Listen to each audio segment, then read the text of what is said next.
R$ 300 por um rato, de preferência morto. Foi assim que, no início do século XX, o jovem médico Oswaldo Cruz acabou com a epidemia da peste bubônica no Rio de Janeiro.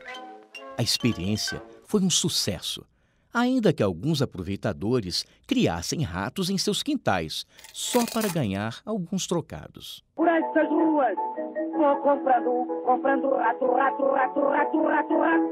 Mas a sua trajetória não foi fácil.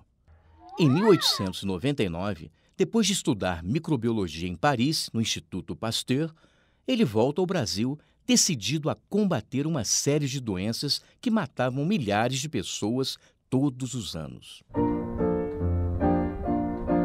A situação é complicada, inclusive na economia.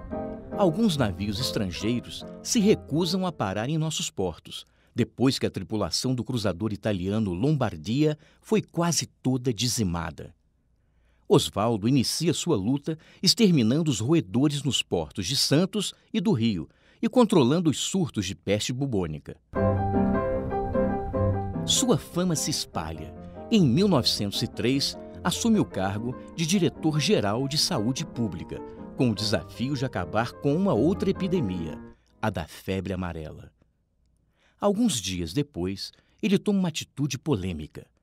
Descontente com os métodos tradicionais de saneamento, ele resolve viajar a Havana, capital de Cuba, para estudar como a cidade havia acabado com o surto da doença. Naquela época, acreditava-se que o vírus fosse transmitido pelo ar ou pela água, até que o médico cubano Carlos Finlay descobrisse que o inimigo era outro: o mosquito Aedes aegypti. Oswaldo volta ao Rio e começa a lutar com o que tem.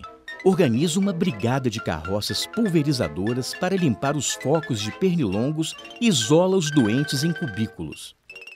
A imprensa pega no seu pé, mas o número de pessoas infectadas diminui rapidamente. Faltava ainda um desafio maior: vencer a varíola. E o único remédio era a vacina, ainda uma novidade para os brasileiros, mas já fabricada na França há algumas décadas, a partir do vírus da varíola da vaca. A repercussão é negativa. Ninguém queria colocar dentro do corpo o vírus da doença, ainda mais de um animal. Nem mesmo o intelectual Rui Barbosa. Mas não havia outra saída.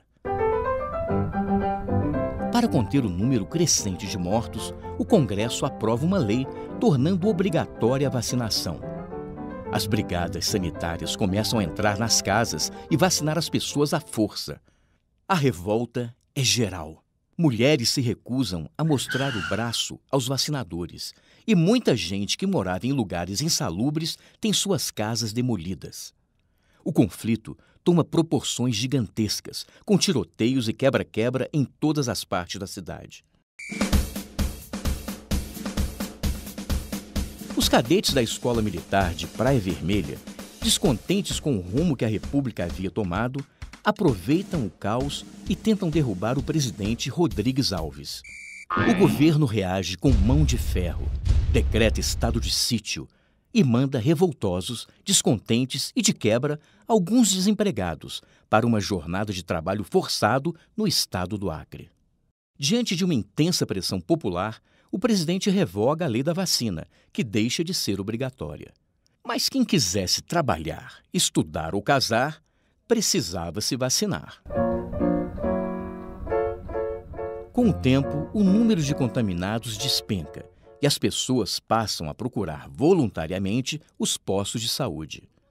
Em breve, já não haveria mais nenhum caso de varíola. Em 1907, Oswaldo Cruz recebe, na Alemanha, o prêmio mais importante de higiene e saúde pública da época, competindo com mais de 120 concorrentes do mundo inteiro. A imprensa agora o chama de gênio. E o próprio Rui Barbosa, quem diria, o saúda como herói nacional.